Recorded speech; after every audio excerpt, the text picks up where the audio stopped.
Opportunities of Self-Employment.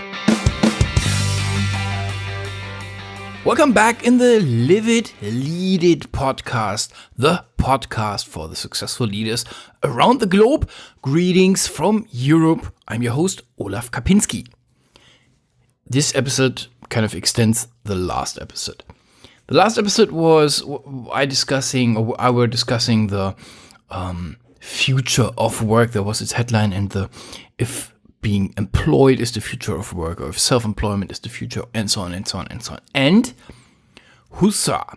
Thanks very much for all the notes and for all the hints around that episode.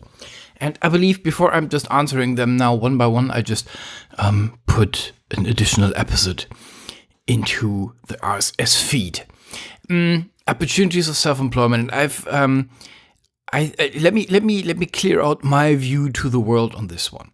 I was 17 or 18 years employed as a leader in corporates, and I'm now building up my own enterprise, so to say, my own company, or it's mainly twos. Just that depends on how much you count and how the future will progress.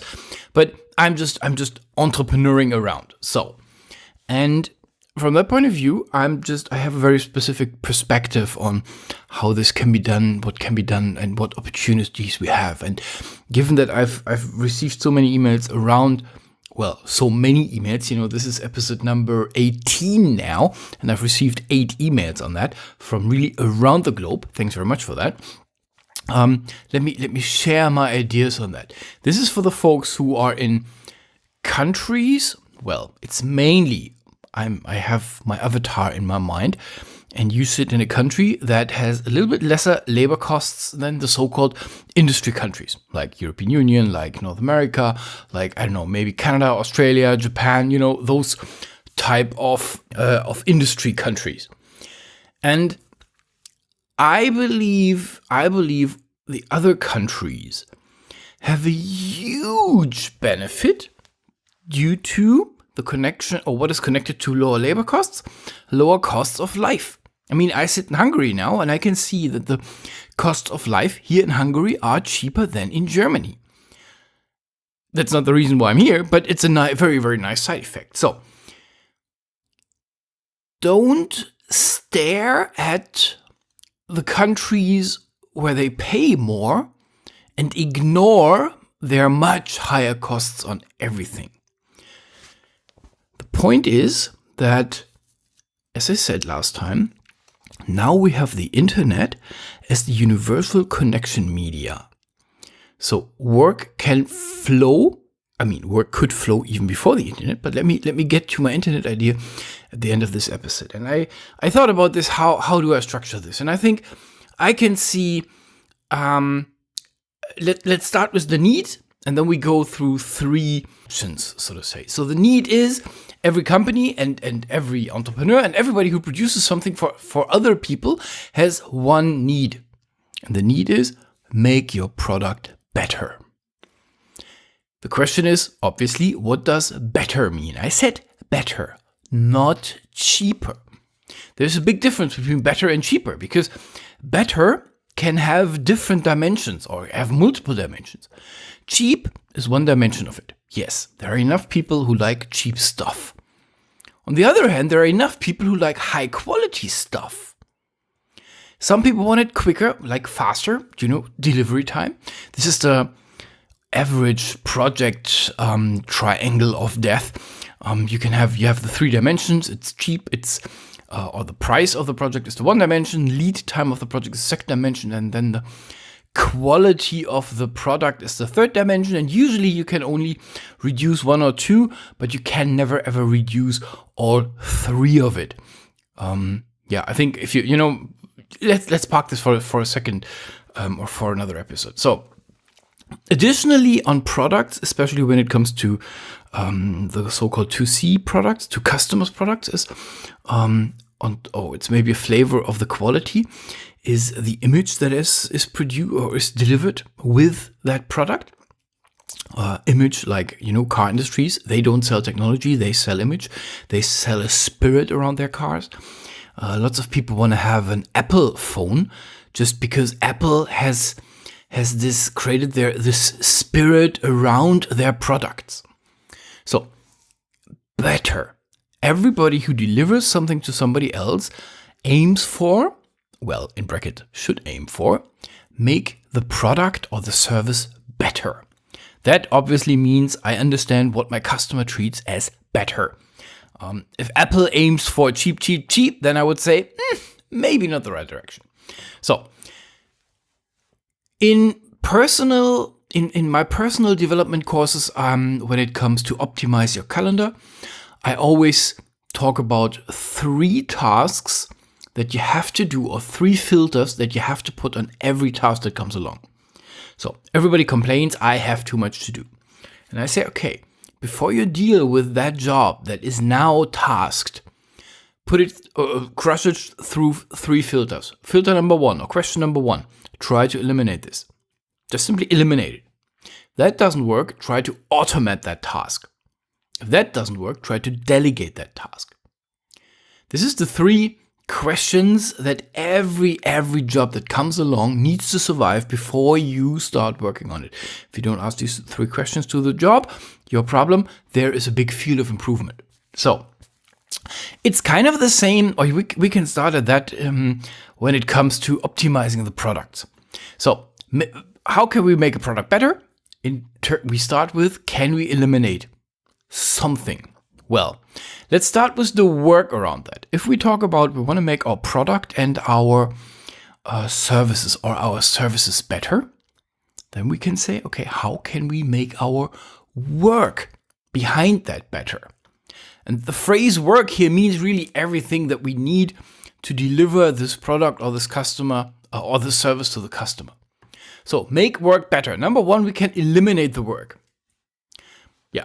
How can we eliminate the work? I've just referenced in the last episode a little bit on the car industry.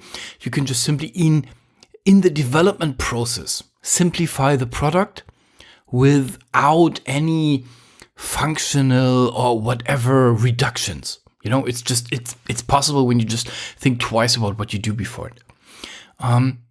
Maybe you can just leave the one or the other feature, just simply leave it and just do not maintain it and just let it disappear because nobody needs it or nobody uses it anyways. Especially when it comes to creation of things, it's better materials that you can use. You know, better materials like watch at cell phones. They use nearly from generation to generation better glass. And this Gorilla Glass surface just gets more and more robust and thinner and whatever it is.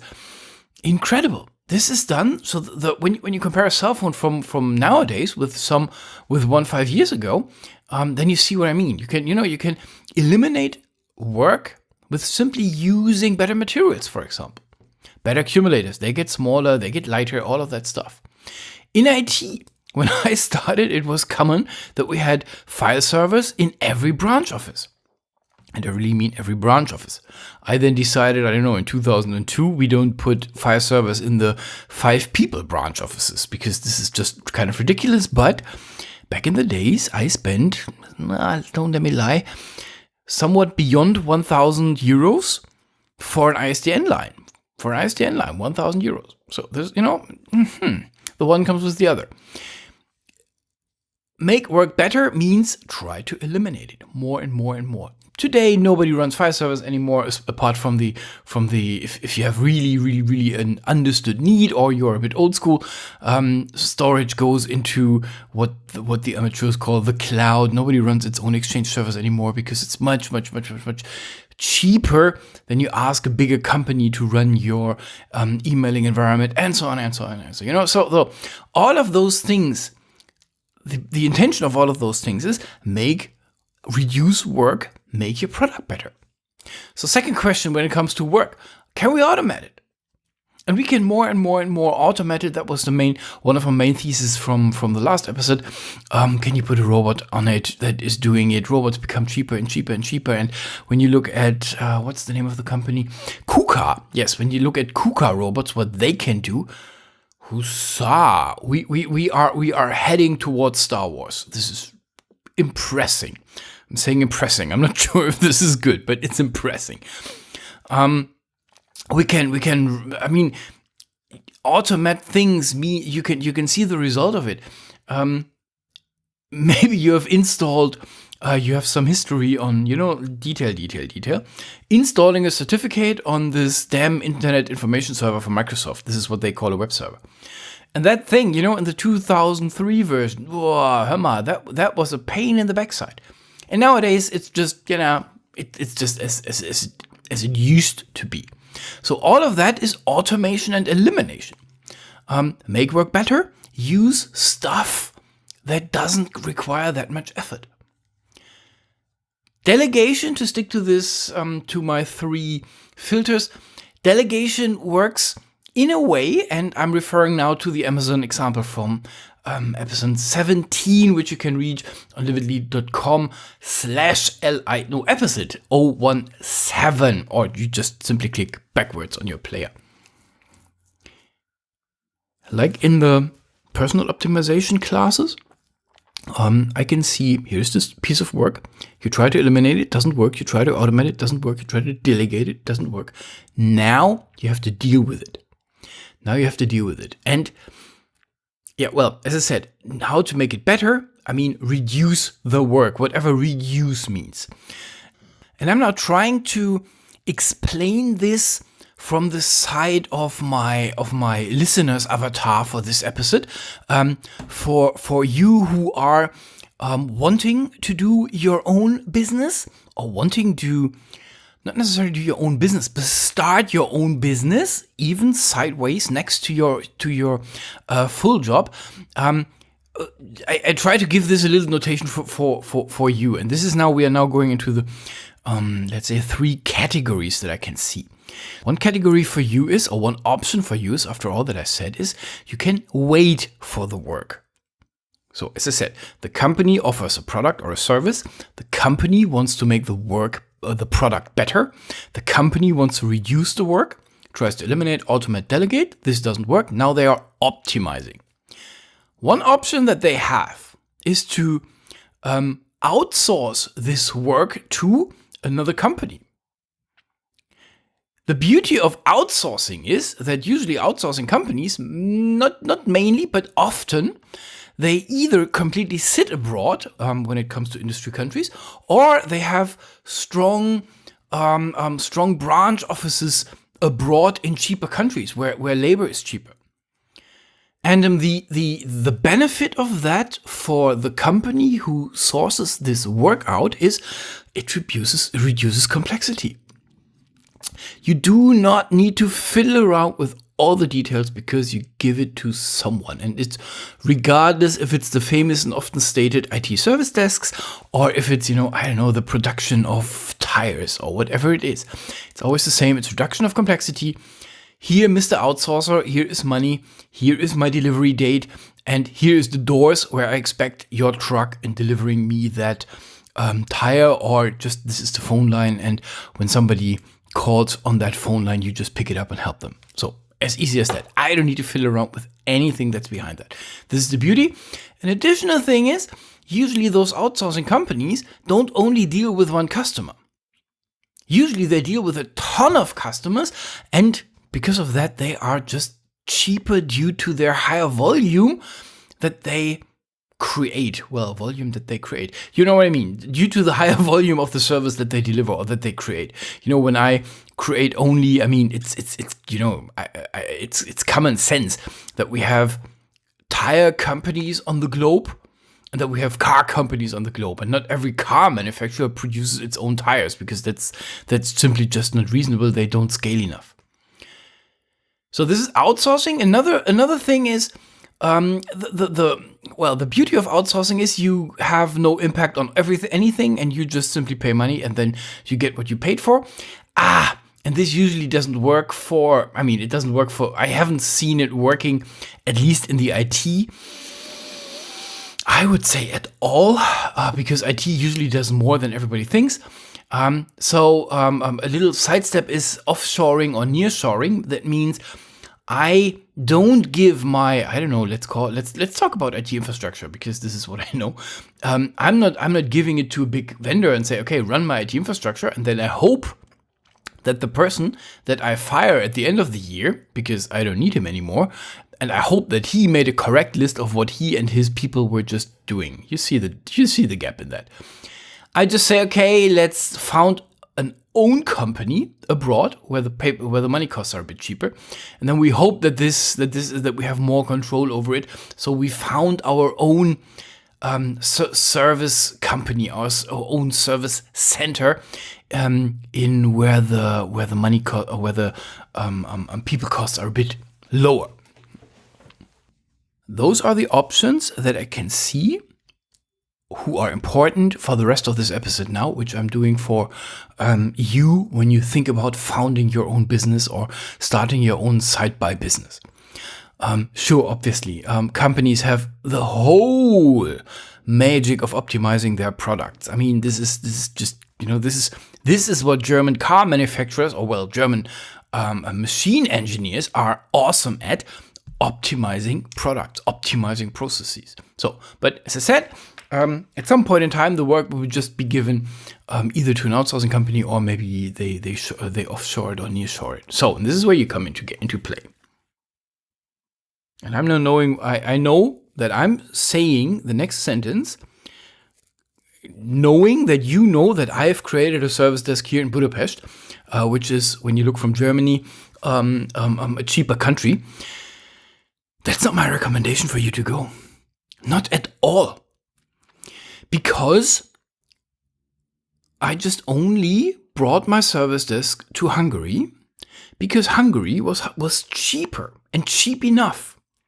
And this is not necessarily only about labor cost. I told you last time that this is a huge amount of complexity that you just put yourself, that you put in front of you and you need to deal with, and this just eats up the pure benefit that the people costs are a bit cheaper than in Germany. Well, not a bit cheaper, they are cheaper or lower. So, but at the end on the piece of paper, the whole calculation needs to swing into my direction so that I, when I do this offshoring deal, make more money than, I wouldn't do it. And here is the thing that's your danger. And I've seen it here in Budapest, that the salaries go up and up and up, which is very, very good. More money gets into the country. And the less attractive it becomes. And when I now run my service desk here and I put some effort into get it somehow structured, then at the end of the day, I have a very good playbook, and I just take this, say bye to the Hungarians, and just jump over into the next country, what is cheaper, and that is what we can see in the big outsourcing companies. Currently they go east. When you hear this in 10 years, maybe they go back west. I have no idea. To me, this waiting for work category shouldn't be your choice of career. It's really not. It really shouldn't, because they come into your country because you are cheap, and only because you are cheap. As soon as somebody else gets cheaper, they just disappear and throw you in the mud because they don't care about you. It's maybe a bit drastic, but this is how I see it, and this is what I've been tasked with. So the second category, after the wait for work, you stay in your country and you wait for work. Well, it's the opposite. You go to work, which means you move there.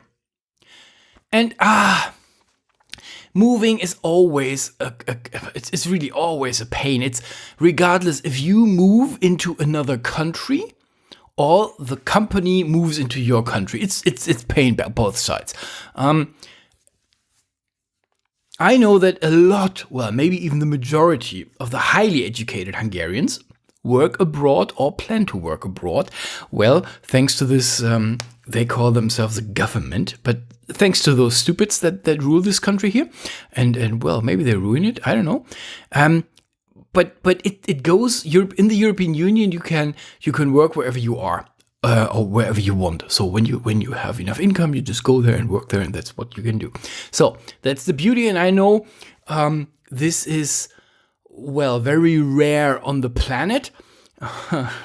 If you don't live in Europe, sorry to say, those stupid Europeans, and I mean them all, have no clue about the diamond that they have. This, we can work wherever we want. Nobody appreciates. It's a shame. So, in the rest of the world, it's much more complicated to go there and work there. Even me as a German couldn't just go to the Americas and work there. I just, green card, visum, da-di-da, complicate. And this is how it usually is in most of the so-called industry countries. This is it. I leave it there. So it is complicated, but I believe this is a much better choice for you if you want to do something for yourself and you want to grow a little bit. Move there. It's never a stupid idea to move abroad for, I don't know, somewhat in the 3, 4, 5 years range.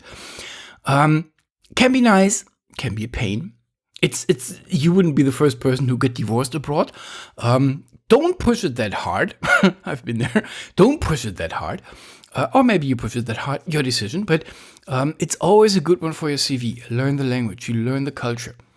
I recommend for everyone who finishes university to go abroad immediately. I know. Everybody's a sissy and mom cooks so well and da-di-da. Sorry, dude, that's not an excuse. To me, it's only a very, very lame excuse because you're lazy. So the real cool people, the people who will be successful afterwards, just pack their stuff and go before all this family stuff just hits you and glues you to the ground. Life has only some years. So, wait for work, not an option. Go to work can be painful. Here is the third one for you. Pull the work, I've called it. Glorious headline. Pull the work means that you really become an entrepreneur. And let me share one or the other thought about that. We in Germany, we grew up after the Second World War with creating awesome machines. German engineering, famous, made in Germany. And then the whole German industry, since give or take 60 years, is just thinking about the machine. It's not about the customer. And this is where you should do the difference. I don't care what you can, and you shouldn't care what you can in the first place. You should care what keeps your customer away from sleeping. What keeps your customer away from sleeping? Understand, make a decision who's your customer. What is the person or what is the organization that you want to work with? Do you want to work with big enterprise? Do you want to work with small companies? Do you want to work with consumers? Do you want to work with entrepreneurs, with single entrepreneurs? Make a decision. You cannot serve them all. It is not possible. If you believe you can, you're wrong, sorry to say. So make a decision. And I'm not going down the route and explain you all the thoughts behind this. Just simply keep it for granted. If you want, we can give this an additional episode, but leave it like that. So decide what's your perfect customer. Then understand what keeps them awake at night. What is it that they have to have solved? And then third step is, how can you help them?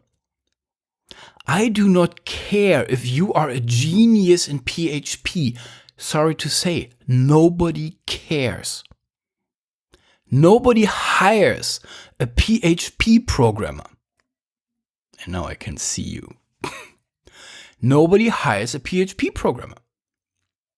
Everybody hires a person that solves a problem. This is the big gap in IT. We have created us as the magicians. We are the wizards of IT, but we're not really solving problems. Nobody needs a file server. Nobody needs a freaking Active Directory. Nobody needs PHP. What they need is a solution, and IT has, over the last 20 years, forgot about the customer, our customers. I can poo into the nest because I'm head of IT infrastructure. I was head of IT infrastructure. I know what I'm talking about, and I've been there by myself. So this is a sequence. Pull work. Who's your customer? What keeps them awake at night? And then how can you help them? Not what can you do best? I know everybody turns this around. I am a good, whatever you are, a blacksmith, so I make swords. Haha, let's see how we can sell swords. well, ain't gonna work anymore. Sorry to say, but I can see that you become bankrupt. Hope you guys have a chapter 11 in your country. So, some more hints from my point of view. If you are in a cheaper country, cheap in terms of you have lower labor costs, then you have cheaper spend. It's very likely that you don't speak the language of your preferred customers. That means learn their language. And I really mean it, learn their language. Learn their language. I don't care. I think it's fair to say you can't make anything wrong if you learn English first. Yes. But when you say you want to go for the Japanese market, well, then you have some homework to do and learn Japanese. Or you come to Germany, welcome, then learn German. Get a grip on the social differences. And I really mean it, get a grip on. I hope this came along. I'm not about ass licking. I'm about success. There's a huge difference. And if you haven't understood it yet, then you may think that I'm talking about ass licking when I say learn the language of your customer. In my world, this is only about success. Why didn't Germany 20 years or 15 years from now, the Chinese tried to sell us cars? And German arrogance engineering says, and those cars were bullshit. Because they completely ignored everything that Germans have a look at when they sell cars. Securities and some, stuff that is not really important, but that's important for us. They ignored it, so they got thrown out of the market. So, as easy as that. To me, it's about success. You can do it like all the others, and then you just are surprised that nobody buys your stuff. But I believe you will be much more successful when you speak their language, when you have an eye on the social differences. And social differences, I owe you some examples. There is a certain difference in the taste, or in our taste of what we find nice. There is a difference between Japanese websites and German websites. And it's a really huge one. There is a difference of Japanese commercials and German commercials. This is what I'm talking about. And again, I'm not judging. I'm really not judging. I don't look either of those commercials, but there is a huge difference. A Japanese commercial cannot be successful in Germany. It's not possible. And I bet the other way around, neither. So, don't go with Japanese commercials into German television, and this is not about commercials. Check out their clothing. What are they wearing? When you come with this Arabic style stuff, then maybe you have a different interpretation on Europeans on your side. Just understand it. It's not about if you call your clothing the most important stuff that you have and you will never change your clothing. Okay, then maybe this is a little obstacle on your way to success, but it's your decision. I'm just only giving hints and I'm just turning around my thoughts. And my most important one is just get to know them. I really mean it. Get to know them. If you decide your market, I don't know, is Brazil, then get to know Brazilians. And I'm just making this up because I'm here in Hungary or in Europe. How do I get to know some Brazilians? I mean, this is, over the water. This is far away. But there are students. The students are everywhere. Students is my secret weapon to get to know them. Just go into the university and ask for Brazilian lessons. How easy is that? Bet that some of the native Brazilians call you. Do you need to pay them for just giving you Brazilian lessons? That's not what I'm talking about. Some of them are just there and happy to make some connections to the local tribes, which is you from their point of view. Give and take. Get to know them. Listen to them. Experience what they like, what they don't like. Just get closer to this society that you think is your market or will become your market. So then, crush it. Use the internet for everything. Run your podcast. Do a very good SEO website. Become known. In my world, podcast is a very good media for that, and the evidence is that you're listening to me. So when you want to take the opportunities of the 21st century, either do as everybody does and start from what you can do and then build a website and then suffer because nobody knows you and nobody's interested in, or understand who's your customer, get close to them, understand what they need, and help them with their problem. Get clear on your target and reduce the effort for your customers.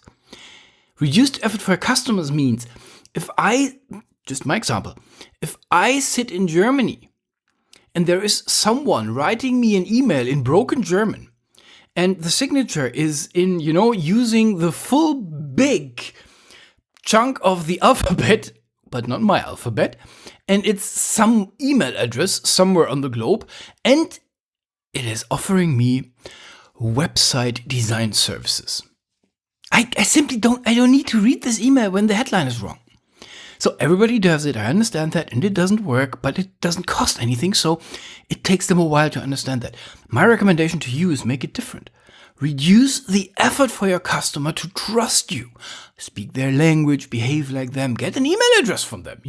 When you want to try the German market, go for a .de address. If you have no clue how to get a .de address, just contact me. This is my profession. We can make a deal. Yeah, really, we can make a deal. I can make you a German address if you want. Yeah, just let me know. Olaf@liveitleadit.com. So, get clear on your target, reduce the effort for your customers, get close to them, make it easy for them to understand what you have, make it easy for them to book you, and then just go for it. And this is the last kind of sentence, and you see the episode is a bit longer because this is really a topic of my heart. And there is one last thing for me, and this is start. Start now. We are in the best times mankind ever has been. Start. Go start. If you don't start, you can't be successful, and I want you to be successful. And that's it for today. Have a great one. Hear you next episode. Bye for now.